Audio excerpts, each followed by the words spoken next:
capítulo 5, versículo 17 en adelante, y lo leo en el nombre del Padre, el Hijo, el Espíritu Santo, con todo respeto. Y dice así: entonces levantándose el sumo sacerdote y todos los que estaban con él, esto es, la secta de los saduceos, se llenaron de celos. Y echaron mano a los apóstoles y los pusieron en la cárcel pública. Mas un ángel del Señor, abriendo de noche las puertas de la cárcel, sacándolos, dijo: id, y puestos en pie en el templo, anunciad al pueblo todas las palabras de esta vida. Habiendo oído esto, entraron de mañana en el templo y enseñaban. Padre bueno, gracias Señor. Es una mañana espectacular para hablar de tu palabra, para pedirte también, Señor, que nos ayudes a los oyentes todos a tener este discernimiento sobre esta palabra, Señor, y podamos llevar un fruto, Señor, que dé más fruto, como es tu palabra, Señor. Gracias te ruego por mí, Señor, que soy un hombre que quiero expresar esta palabra, pero necesito tu dirección, tu sabiduría, tu conocimiento y tu humildad, Señor, para poder decirle a este pueblo las verdades eternas que tú dejaste escritas para nosotros. Oro porque tu Espíritu Santo, Señor, esté conmigo cuando hable. Señor, muchas gracias en el nombre de Jesús. Amén. Amén. Asiento, hermanos. Mientras el Señor predicaba, en Israel aparecieron los grupos de personas con diferentes clases de doctrina, diferentes clases de enseñanzas. Y esas diferentes denominaciones, la mayoría era sectaria. Y estaban ahí los nombres que voy a mencionar, porque es bien importante mencionarlos: los fariseos, estaban también los celotes, estaban también los saduceos, los griegos, los gnósticos y quizás más todavía, que dominaban en ese tiempo en Israel con sus diferentes doctrinas. Por supuesto que los fariseos eran los que guardaban la ley y eran muy rigurosos con la ley, pero también la alteraban. Y lo vamos a ver un poquito más adelante. Lo interesante es que el Señor nunca dejó de predicar porque lo amenazaban. Él siempre estuvo hablando de la palabra de Dios de día y de noche. Por eso esta mañana yo quiero hablar sobre este tema. Entre los tropiezos, la iglesia nació para predicar y enseñar. Entre los tropiezos sabemos que tiene que haber victoria, y esa victoria la comenzaron los discípulos. Y leo el versículo 12 de este mismo capítulo 5 que dice: y por la mano de los apóstoles se hacían muchas señales y prodigios en el pueblo, y estaban todos unánimes en el pórtico de Salomón. Voy al 14. Y los que creían en el Señor aumentaban más, gran número así de hombres como de mujeres, tanto que sacaban los enfermos a las calles y los ponían en camas y lechos, para que al pasar Pedro a lo menos su sombra cayese sobre alguno de ellos. Y aún en las ciudades vecinas muchos venían a Jerusalén trayendo enfermos y atormentados de espíritus inmundos, y todos eran sanados. Esto, por supuesto, es superior a lo que el Señor hizo, mejor dicho, el tiempo después que el Señor lo hizo personalmente, porque Él hacía señales entre el pueblo, y Juan recoge que eran señales y eran prodigios. Y para poder separar esto, yo lo separo de esta manera. Las señales eran los milagros nunca vistos, como por ejemplo una resurrección. Cuando el Señor detuvo el cadáver de, mejor dicho, los que llevaban el cadáver del hijo de la viuda en Naín, fue espectacular. Eso era un milagro, era algo nunca visto, y eso era bastante importante como señal. ¿Por qué? Porque las señales que venían, hermanos, eran para que la profecía se cumpliera y las promesas de Dios se vieran cumplidas en los discípulos en este caso, y en Jesús en su momento cuando resucitaba a los muertos. También los prodigios eran cosas sobrenaturales, y aquí están incluidas las sanidades divinas. ¿Por qué? porque también eran cosas muy inverosímiles para la gente, como ver que la mano de un manco se reparaba, como la mano de un hombre que la tenía flaca se le engordaba, como un paralítico podía caminar, como un ciego podía ver en un abrir y cerrar de ojos, estaba viendo. Todo eso, hermano, era considerado un fenómeno fuera de serie, pero ese es el Señor Jesús el que hacía ese trabajo. Y los discípulos lo hacían después, ¿por qué? Porque la fe de ellos estaba implícita en el poder de Dios. Entonces la gente creía y la fe se aumentaba, y ahí comenzaba el tramo de la iglesia poderosa de Israel en el tiempo de los apóstoles. La iglesia comenzó a vivir y a crecer por la palabra. Muy importante, hermanos, porque entre los buenos surgen los tropiezos. Casi siempre va a ocurrir eso. Lo que ocurría en aquel lugar era que había una causa importante, como lo era la religiosidad, la parte en donde tergiversaban la ley, donde cambiaban la idolatría por otras cosas, donde dejaban a Dios por un lado. ¿Por qué? Porque vivían apegados a una ley que era alterada por los hombres. Por eso Jesús, cuando llamó en sus sermones, en uno de ellos dice: venid a mí los que estáis cargados, trabajados, cargados, cansados, y yo los haré descansar. Entre ese descanso aparecía descansar de esas cargas que imponían los fariseos, amados hermanos. Entonces, ¿qué es lo que pasaba? Toda esta gente se vino en una alianza a apoyar la contra del evangelio. Se volvieron contra las enseñanzas del Señor Jesús, se volvieron en la doctrina cerrada. Por eso es que el Señor nunca se detuvo de mencionarle a los discípulos que había que tomar su cruz y seguirle. Nunca se dejó de decirles que tenían que pagar un precio. Nunca dejó de decirles que el evangelio tenía un costo a todo aquel que lo predicaba. Nunca dejó de decirles que las misiones deberían de sostenerse por la palabra y mantenerse por la fe de cada uno, por los pueblos. Por eso es que cuando el Señor Jesucristo, en su última participación sobre la tierra, cuando decimos que estaba glorificado y va para el cielo, la gran comisión de Mateo, hermanos, yo me la sé de memoria, pero prefiero leérsela. ¿Por qué? Porque vale la pena ese recordatorio para la iglesia en el momento justo ahora que estamos viviendo, porque entre los tropiezos viene lo bueno. Allá leemos nosotros en Mateo 28, 19: por tanto les dijo, subiendo al cielo, antes de ser alzado al cielo, por lo tanto, id y haced discípulos a todas las naciones. Una tarea muy importante que la podemos desglosar otro día. Bautícenlos en el nombre del Padre, del Hijo y del Espíritu Santo. Aquí está la Trinidad divina en la doctrina del Señor. Y dice, enseñándoles que guarden todas las cosas que les he mandado. Y aquí yo estoy con vosotros todos los días hasta el fin del mundo. Este mensaje es bien importante. ¿Por qué? Amado hermano, hoy en día hay tantas denominaciones, incluso sectarias, que están tergiversando la palabra, cambiando los rumbos de la gente, los pensamientos. Por eso dice Pablo que no creamos a fábulas profanas. Porque, hermano, es bien fácil, los vientos de error pueden hacer cambiar a una persona. Por eso el Señor sabía que aquellas alianzas que venían contra Él las iba a recalcar antes de ascender al cielo. Enséñenle lo que yo les he enseñado. Amado hermano, no podemos hacer ningún cambio ni nada en la palabra de Dios, porque todo ya está dicho. Pero esas diferentes corrientes, hermanos, estaban unidas contra el evangelio. Y hoy en día en el mundo entero, y qué bueno que está mi hermana Ruth acá, lástima que no tenemos para el testimonio, pero ella es testigo ocular de la persecución en los países del mundo. Ellos han estado en lugares de persecución donde no han podido predicar abiertamente la palabra como lo hacemos acá. ¿Pero por qué? Porque las corrientes continúan caminando contra el evangelio, pero Pablo dijo, yo no me avergüenzo del evangelio porque es poder de Dios. Y eso es lo que tiene que tener la iglesia, el poder de Dios en su palabra. Porque ahí estaban estos recalcitrantes hombres, como eran los fariseos. ¿Quiénes eran los fariseos? No le voy a dar todos los pormenores, pero por lo menos algo que le va a llamar la atención. Eran hombres apegados a la ley, pero la alteraban. Y la alteraban de tal manera, hermanos, que confundían al pueblo. Por eso en el capítulo 23 de Mateo, cuando el Señor habla contra ellos y les habla de un montón de cosas, les dice, sepulcros blanqueados, hipócritas.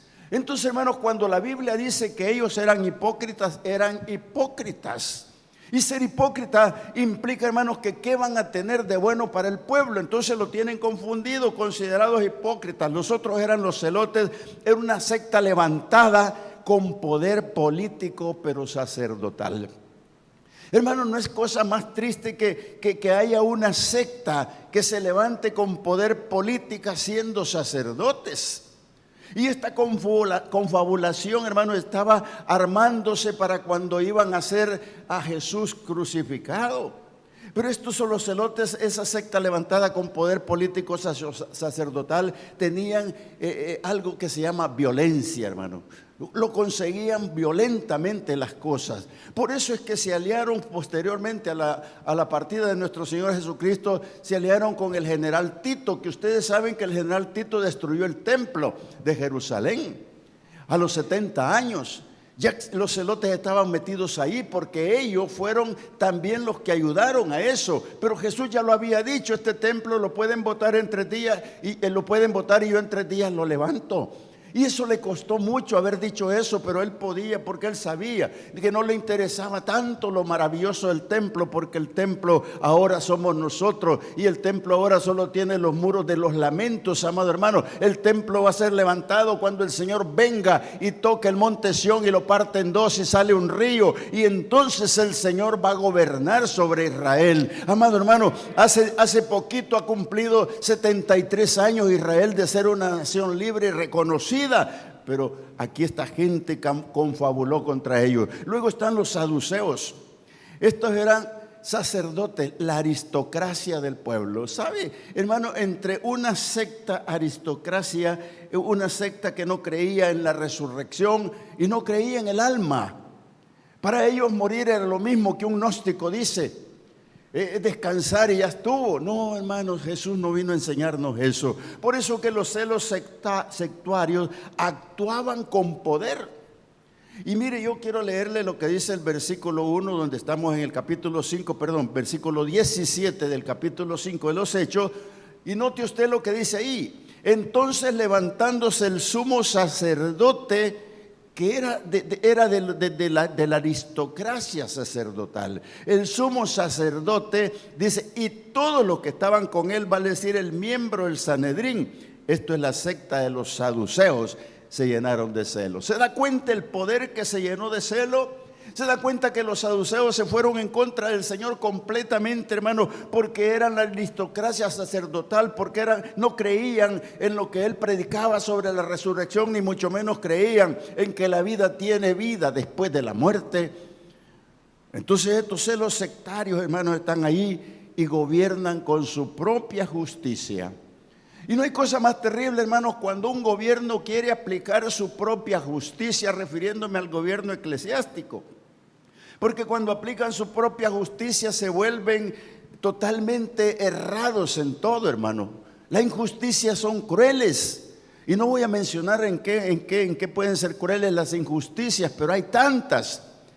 Pero el Señor vino a enseñar justicia.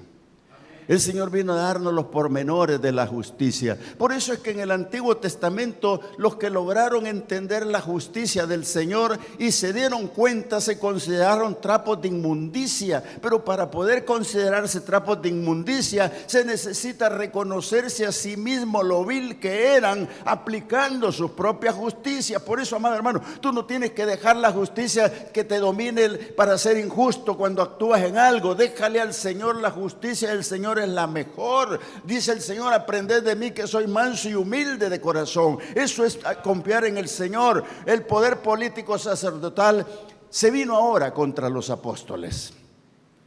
Y dice el 18, y echaron manos a los apóstoles y los pusieron en una cárcel pública. El concilio tenía su cárcel, pero en esta oportunidad los llevan a la cárcel pública, la del gobierno. Se creía de mayor seguridad. Entonces deseaba, ¿qué querían ellos con esto? Cuando dice que los echaron los apóstoles y los pusieron en una cárcel pública. Hermano, yo tomo una razón nada más. Hay gente que quiere apresar la palabra. Hay gente que la quiere apartar. Hay gente que la quiere meter en una cápsula. Hay gente que no la quiere oír. Y ellos creyeron que quitando la voz de mando que era Pablo y Juan, Pedro y Juan, iban a callar al pueblo. Hermano, yo te digo, cuando el Señor Jesús hizo su entrada triunfal en Jerusalén, recuerdo haber leído que le dijeron: dile a estos discípulos que se callen. Y el Señor dijo: si estos se callaran, las piedras hablarán por ellos. Amado hermano, no podían apresar la palabra. Deseaban ellos agarrarlos y decirles: cállense. Cállense, pero los propósitos de Dios no son apresar la palabra. Yo te lo puedo decir de memoria lo que dice Isaías 55, hermano. ¿Por qué? Porque aquí está la clave. Dice el Señor: la lluvia, porque como desciende de los cielos la lluvia y la nieve y no vuelve allá, sino que riega la tierra y la hace germinar y producir y da semilla al que siembra y pan al que come. Escuche la similitud de este versículo 10 que dice: así será mi palabra que sale de mi boca, no volverá a mí vacía, sino que hará lo que yo quiero y será prosperada en aquello para que lo envíe. ¿Acaso no le acabo de mencionar que el Señor, desde cuando estaba ascendiendo a los cielos, les dijo: oíd y predicad el evangelio, bautízalos en el nombre del Padre, el Hijo y el Espíritu Santo, y enseñen lo que yo les he enseñado, porque yo estoy con ustedes todos los días hasta el fin del mundo? Esto es lo mismo. Así será mi palabra que sale de mi boca y no volverá vacía. Por más que la quieran meter tras las rejas,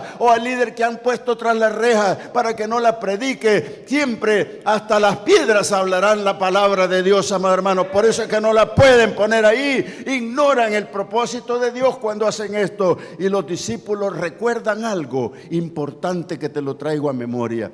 Cuando los discípulos recuerdan, y quiero que la iglesia lo recuerde también, que cada uno de nosotros lo recordemos, ahí en Lucas 21, versículo 12 dice de esta manera: pero antes de todas estas cosas los van a echar mano y los van a perseguir.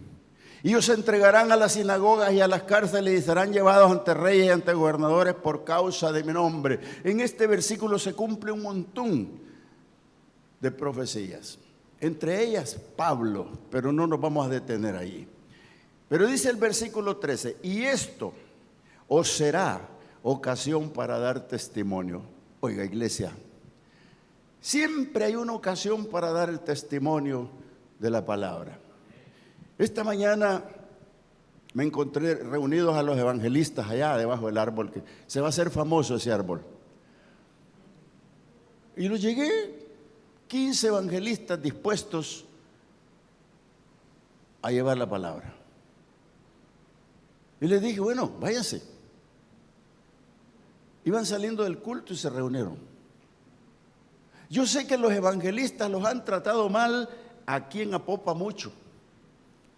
Yo sé lo que han hecho con ellos, y yo he andado con ellos donde he visto cosas difíciles. Mi hermano Ricardo Durán, que está aquí también, ha andado con nosotros y nos encontramos con muchas dificultades. Él en su carro, yo en el microbús y otros vehículos como William, y nos han hecho daño. Pero los evangelistas tienen la capacidad que los discípulos tomaron en este momento. Cuando dice: les van a agarrar de las manos, los van a meter presos, por mi nombre les van a hacer esto, pero esto que sea ocasión para dar testimonio. Amado hermano, esto es lo que los evangelistas fueron a hacer esta mañana: a dar testimonio de la palabra de Dios, a dar testimonio de los prodigios, de las señales que el Señor hace en la vida de los que creen, a predicar la palabra de Dios. Y no importa que no te escuchen, no importa que te aparten, no importa que te atropellen, no importa lo que pase, amado hermano, pero tú tienes que abrir la boca y predicar la palabra. Por eso dice que era la mejor ocasión para dar testimonio. Y yo te voy a decir, hermano, esto es bien importante que lo tomemos en cuenta. Nosotros no debemos de ser una iglesia enjaulada en 4 paredes, hermano. Tiene que ser una iglesia que se levante con poder. Por eso Jesús les dijo: yo sé que es el mejor momento para dar testimonio, pero propongan en su corazón no pensar antes cómo van a responder en vuestra defensa. Guárdese este versículo que lo voy a utilizar. No estén pensando qué le van a decir al policía que los detuvo.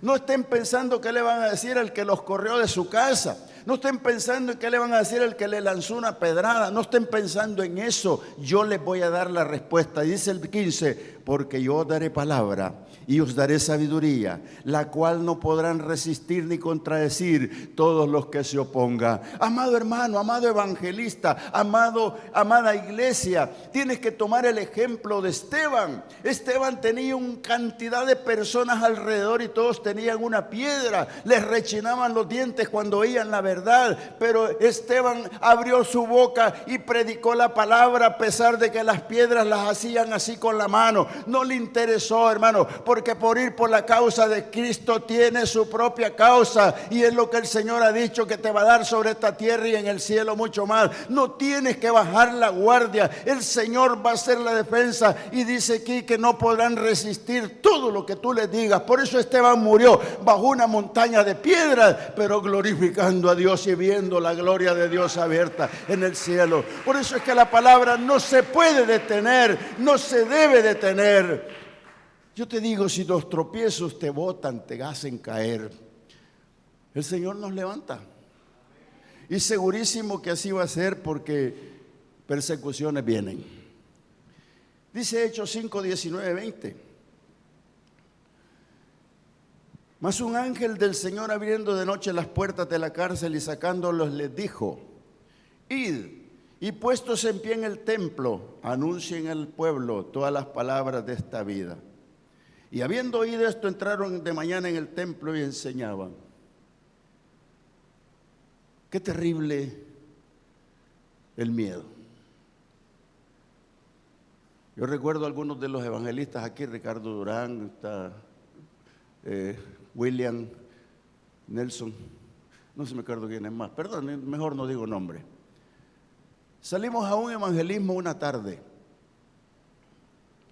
y frente a 10, 12, 15 evangelistas de ese grupo, apareció una persona y descarga la pistola sobre uno que estaba a evangelizarlo. Íbamos. El Espíritu Santo nos avisó a Ricardo y a mí que saliéramos de ahí. Pero eso que vieron los hermanos, fue una corrida tremenda. Y yo decía: Señor, ¿cómo los traemos de nuevo? Si eso que pasó no va a volver a pasar, Señor. Pero es que el Señor quiere que aprendamos. Ese tropiezo que nos hizo caer, bajó la guardia como 3 meses, ¿no? Pues no teníamos los evangelistas. Pero el Señor quiere que nosotros tengamos de nuevo. Ellos están presos en ese momento, y un ángel los saca y les dice: párense y vayan a predicar. Cualquiera podía haber dicho: pero si vamos saliendo de la cárcel, ¿cómo tú quieres que vayamos a predicar? Si otra vez a caer presos vamos a ir. No importa, vaya a predicar.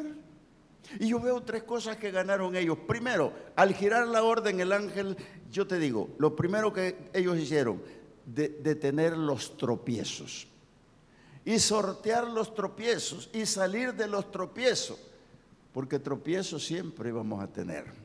Y segundo, creer que lo que van a decir es verdad. Porque de repente te van a decir que te tiran la puerta 3, 4, 5 veces en el evangelio y regresas derrotado. ¿Y qué tal? Pues sí, yo gané un alma. Y yo nada, yo vení derrotado. No.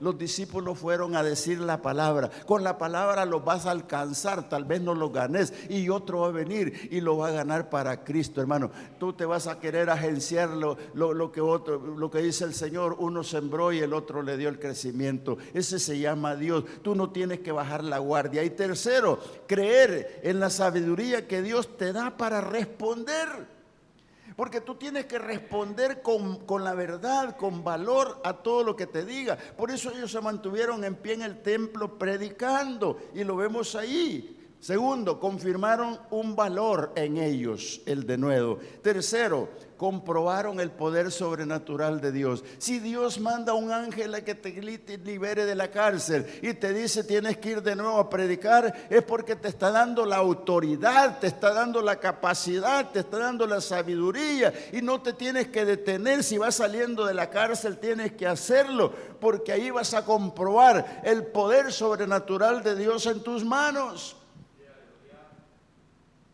El poder para responder siempre va a ser de Dios.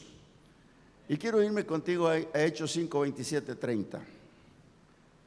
Cuando los trajeron, los presentaron en el concilio, el sumo sacerdote les preguntó. Quiero relatar lo que aquí pasó. Van saliendo de la cárcel y se fueron a predicar. Y se dieron cuenta que estaban predicando y los mandan de nuevo a traer. Otra vez preso. ¿Qué cree usted que le dijo Pedro a Juan o Juan a Pedro? Oye, mijo, vamos de nuevo para la cárcel. ¿Sabes qué? La tercera nos vamos para la casa. No, estos son los representantes de la iglesia que no se tienen que ir para la casa. Después de cada culto debería salir un bloque de evangelistas. Imagínense que sale el bloque de las 7 a evangelizar, y sale el de las 9 a evangelizar, el de las 11 a evangelizar, y etcétera, etcétera. ¿Qué creen que va a pasar, hermano? Pero el temor aquí está. El poder de Dios es para responder. ¿Por qué? Ante una pregunta, una buena respuesta. Y mira lo que le dice el sumo sacerdote o quien haya sido. No les dijimos o no les mandamos estrictamente que no enseñasen en ese nombre. Y ahora han llenado Jerusalén de esa doctrina y quieren echar sobre nosotros la sangre de ese hombre. Cuando dicen esto, le están diciendo: ustedes no entienden, ustedes son burros, ustedes qué es lo que se han creído, si el poder lo tenemos nosotros, ¿por qué lo están haciendo? Pero ante una pregunta tiene que haber una buena respuesta, y la respuesta tiene que ser bajo el poder del Espíritu Santo. La respuesta tiene que ser bajo el denuedo que Dios va a poner en tu vida para poder hablar esta palabra y responder como lo acabo de mencionar, que el Señor les dijo: les voy a dar sabiduría y les voy a dar para que ustedes sepan que yo los estoy amparando. ¿Quién le va a responder así con esta categoría que Pedro le dijo? La respuesta es categórica, y la respuesta la tenemos que ver bien, porque cuando los hombres hablan, lo que hacen es alborotar, pero cuando Dios habla, calle toda la tierra. Porque Habacuc 2:20 dice: Jehová está en su templo, calle toda la tierra. Amado hermano, porque cuando Dios te habla como evangelista, cuando Dios te habla como misionero, cuando Dios te está hablando, es porque te va a dar la protección divina y te va a dar todo lo que tenga que darte con relación a la salvación de las almas. Por eso es que Pedro, su respuesta es categórica, y la leo aquí. Y le dijo Pedro: es necesario obedecer a Dios antes que a los hombres. Oiga, el sumo sacerdote puede caer de espaldas, el ministro de la defensa puede caer de espaldas, el presidente de la república puede caer de espaldas, porque lo que le está diciendo: yo soy la autoridad, yo te dije que no hables en ese nombre. Pero él le dice: es necesario obedecer a Dios antes que a ti. En pocas palabras le dice: no te estoy desconsiderando, pero es más importante mi Dios que tú.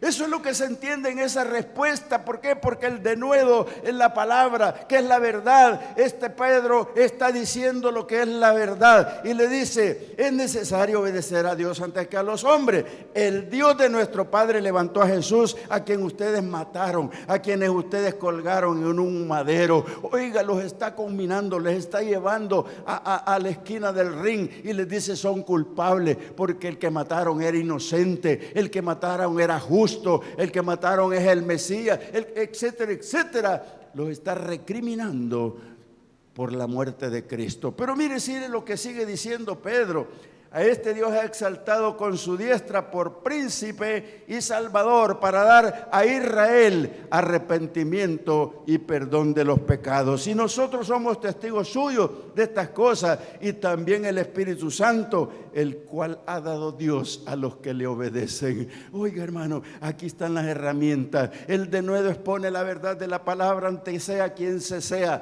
aunque sea el más pintado del mundo. Amado hermano, la verdad le va a declarar la verdad sobre la verdad. Porque ellos eran sectarios, ellos se opusieron al evangelio, ellos mataron al Señor Jesucristo, pero Dios lo exaltó hasta lo sumo y le dio un nombre que es sobre todo el nombre, para que todo aquel que esté en el cielo, en la tierra y debajo de la tierra, dice la palabra, confiese que Jesús es el Señor. Toda lengua confiese que Jesús es el Señor, para gloria del Padre. Entonces, hermano, eso que le hicieron, Él lo está declarando por la palabra. Mucha gente todavía vive equivocada, amado hermano, y no voy a propagandizar el valor, pero la iglesia debe tener el valor de hablar en su propia colonia, ahí donde vive. Sea el evangelista de su colonia. No espere que de esta colonia vayan a la otra, porque se considera peligroso. Llegará momento en que se tendrá que hacer. Un día un amigo me dijo, mira, me dijo, ¿y vos te atreverías, así mero indito, y vos te atreverías, me dijo, a meterte a catedral a predicar? Me quedé pensando. Y yo dije, este me va a decir algo, yo sé que están grabando, pero con todo respeto para ellos, lo que me dijo fue, Pablo ya lo hubiera hecho. Y yo por poquito le digo, pero es que yo no soy Pablo. ¿Se da cuenta que no es fácil, hermano? Pasar de esta colonia a la otra. Y yo a todos los lugares donde estoy yendo, siempre me dicen, aquí es aquí, aquí es allá. Así como no, vámonos por aquí. Pero es que de aquí también crucemos para allá. Pero no podemos detenernos. Hermanos, no tenemos, yo no te estoy mandando, te estoy diciendo que lo que dice Pablo aquí, nosotros somos testigos suyos y de estas cosas, y también el Espíritu Santo, el cual ha dado Dios a los que le obedecen. El Espíritu Santo te va a hablar, te va a decir dónde sí y dónde no. Pablo, cuando venía a predicar a Macedonia, un varón macedonio lo invitó, y cuando venía se encontraba con profetas, y dice él, el Espíritu Santo siempre me decía dónde ir y dónde no ir. Amado hermano, hermana, lo que estoy explicando en este momento es la continuación de lo que estamos viviendo bajo el lema de la campaña Alza los ojos y mira que los campos están blancos para la siega. Y quiero terminar con esto y quiero que lo disfrutes conmigo. Los azotes se tienen que convertir en gozo. ¿Están de acuerdo conmigo? Entonces ayúdeme a leer 5:40. Y dice así. Pero antes te voy a contar una historia.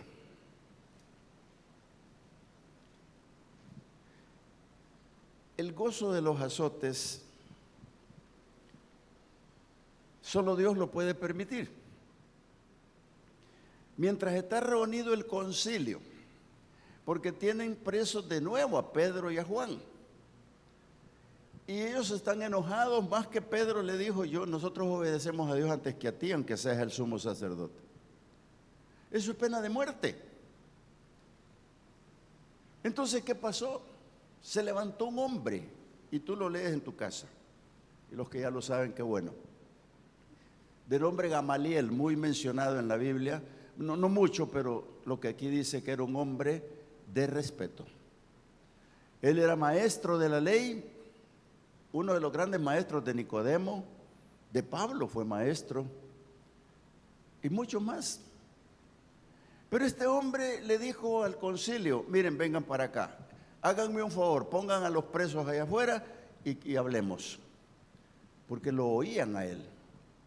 Y les dijo, ¿se acuerdan que vino Teudas y se le unió mucha gente? Mataron a Teudas y todos desaparecieron. Luego vino Judas y mataron a Judas y todos los que le seguían se desaparecieron. Pero miren con este tengan cuidado. No vaya a ser que nos equivoquemos y nos encuentre Dios, nos encuentren peleando contra Dios. Déjenlos en paz. Entonces los miembros del Sanedrín dijeron, tiene razón este Gamaliel, hombre. Pero uno de ellos, que es el más osado, dijo, métanlos allá y métanle 40 azotes. Aquí no dice 40, pero azotar son 40. 39 menos 1. Y los mandaron a azotar. Y la azotada que les daban, hermanos, no era de la que te da tu mamá o tu papá con el cincho o con un alambre de amarre. No, esa azotada, hermano, era terrible. Y todo por causa del evangelio. Y Pedro y Juan, mira, quiero leerlo, ahora sí, dije 40, ¿verdad? Ahora sí. Y convinieron con él, con Gamaliel, ya les conté la historia. Y llamando a los apóstoles, después de azotarlos, les intimaron que no hablasen en el nombre de Jesús y los pusieron en libertad. Tercera vez que le dicen, ya no hablen de ese Señor Jesús. Y ellos salieron de la presencia del concilio, lea conmigo, gozosos de haber sido tenidos por dignos de padecer afrenta por causa del Señor Jesús. Cuando tú te sientas digno por la causa del Señor Jesucristo, has entrado en el gozo del Señor. Cuando tú te sientas digno, estás quitando los tropiezos que puedan haber para quitarte el gozo, porque el gozo lo tienes que mantener en medio de la adversidad, en medio de la persecución, en medio incluido de la pandemia. La iglesia debe mantener su ritmo evangelizador, no puede detenerse, que el medio del impedimento, el dolor y la tristeza no existan, porque es el tiempo de ir por predicar y enseñar el evangelio, porque debemos romper las diferencias doctrinales, proclamar y exaltar a Cristo, hacer uso del poder y la autoridad de Dios, y por último ir ganando las almas una por una para el reino de Dios. Pero no nos podemos detener. Por eso yo concluyo diciendo, acepta los tropiezos, pero sálvalos con la palabra de Dios. Cree en el Señor Jesucristo, porque ahí está la clave del crecimiento de la iglesia. Cree que Jesús ya venció en todo momento y está contigo todos los días de tu vida. Ponte en pie conmigo si tú quieres orar conmigo y dile: Señor, quiero ser digno de gozo.